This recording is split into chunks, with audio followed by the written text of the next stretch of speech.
তবে বাস্তবে আমি এমন এক জায়গায় বন্দি, যেখানে আমার নিজের ঘরটুকু ছাড়াও বাইরে পা রাখলে মাথায় যেন বজ্রাঘাত হয়। তাই সকালবেলায় ঘরের কোণে বসে এই কাবুলিওয়ালার সঙ্গে গল্প করেই আমার অনেকখানি ভ্রমণের আনন্দ মেটে।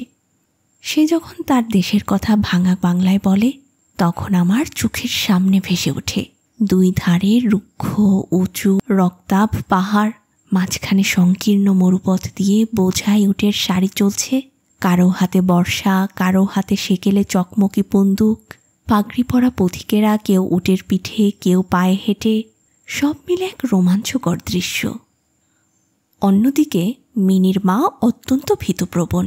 রাস্তায় সামান্য কোনো শব্দ হলেই তিনি ভাবেন পৃথিবীর সমস্ত মাতাল চোর ডাকাত বুঝি একসঙ্গে আমাদের বাড়ির দিকেই ধেয়ে আসছে। তার মনে এখনো এই ধারণা পুরোপুরি ঘুচে যায়নি যে এই পৃথিবীটা সর্বত্র